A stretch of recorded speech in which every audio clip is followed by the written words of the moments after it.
Hey everybody out there in Cyberland, still Bruce Deary here, still in Little Switzerland, still an MLM consumer advocate and affiliate marketer. Been in and around the business for about 20 years, full-time for the last 3. And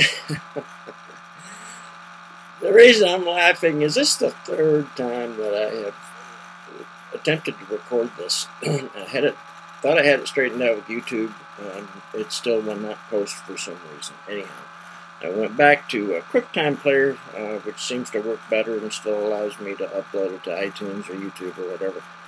So here goes with part 2, entitled, "If You're Not Serious About FTC Compliance and Consumer Protection Laws, you are possibly walking on very thin ice, not only regarding your distributorship, but possibly impacting your company to the extent that they might even be shut down." So what I'm going to do is this.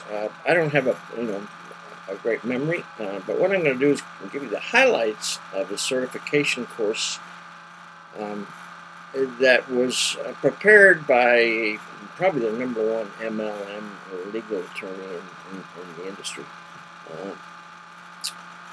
And this is a certification course that's offered by my company. You can search them out online, okay? However, you're going to pay $125 to $150 for it, but it may very well be worth it if your company does not offer such a course.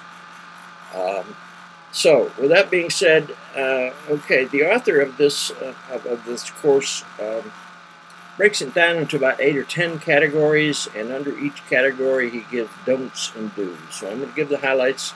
I'm going to try to go through this quickly so that I don't exceed the limit, so I don't bore you to death. All right, let's go.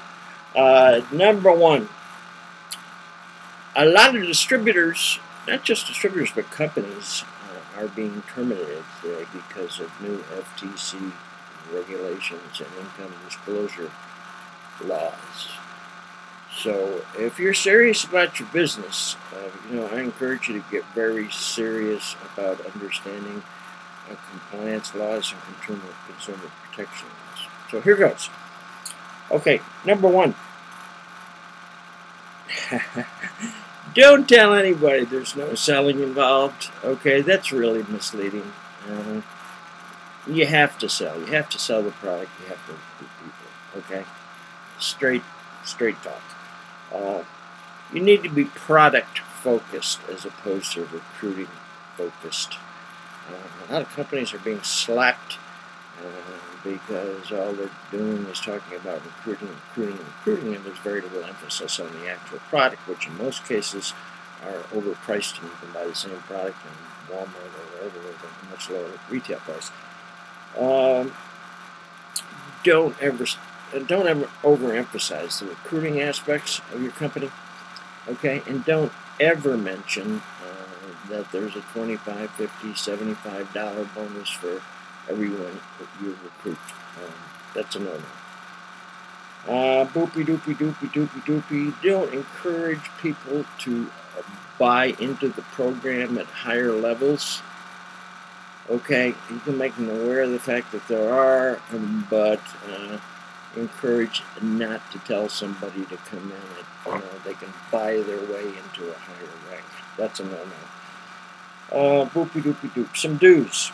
Get customers. The FTC likes to see customers. Emphasize the product. Emphasize getting customers. Okay, regarding income claims and compensation plans, that's probably the biggest red flag for FTC regulators. Okay, every single income claim you make except one is not going to be in compliance. Okay, if your company has an income disclosure statement, yes, you can talk about income. Okay, but you're limited to talking about the average or median income of distributors. Okay, once again, you need to accompany that with an income disclosure statement, which your company may or may not have. Don't make income claims definitely don't show your income tax returns. Okay, don't share a screen and show, how many deposits you've made to your bank account, and all of that stuff to incite somebody, unless your claims are accompanied by an income disclosure statement that has been prepared and certified by your company. And you want to provide copies of those income disclosure statements, either hard copies or a website where they can examine and acknowledge that they read it. Okay, under promise. Don't make excessive claims. Never claim anything. Never use anything higher than $10,000, whether it's weekly, monthly, or annually. Dues. Okay, use an income disclosure statement. Give copies to the person if you're talking with them in person. Review that income disclosure statement with them so that they understand it. Be conservative in your claims. Don't make any guarantees. Tell your prospects that their performance or income is going to be 100% dependent upon their own efforts. Okay, securities law. Important. Don't ever use the word investment or investing, because that implies that it's a security. And if it's a security, your company and you both have to be licensed by the Securities and Exchange Commission. You don't want that to happen. Don't turn your MLM into a security. You don't want to tell anybody you don't have anything. You don't have to do anything. Okay, fully automated. We're going to do everything for you. You just get involved, sit back, and collect your checks. Doesn't work that way. Don't talk about spillover. Okay, a lot of companies will indicate, hey, you may get tons of spillover from your upline. Well, that might happen. More likely than not, it's not going to happen. You don't want to talk about it. Again, do emphasize that someone's success is depending on your own efforts. It's okay to tell them you're willing to help them, to train them, and work with them as a team, but you should stop right there. Okay, franchise, business opportunities. You don't want to use the word business opportunity, okay, because that throws you into a franchise category. Now, franchises, have a 95% success ratio, but they also have a big fat price going in, a lot of compliance rules and regulations. You don't want to make your network marketing company a franchise. So don't use the word business op. Don't try to repackage your opportunity. Don't advertise in the business opportunity section of your newspaper. You can say that you have an income opportunity or a financial opportunity or a home-based business, but avoid the previous terms. I'm going to skip the lottery thing. I'm going to skip buying clubs. Okay, auto ship programs. You want to be very, very careful when you talk about those. Okay, and you want to inform yourself about cooling off periods. And what I mean by that is if you're presenting your business opportunity, your home-based business, any place other than your home, you need to have somebody from the corporate there. You need to have a corporate representative. What I mean, that means hotel rooms, that means coffee shops, that means restaurants, that means the buyer's home, that means at a convention center or at your company's meeting.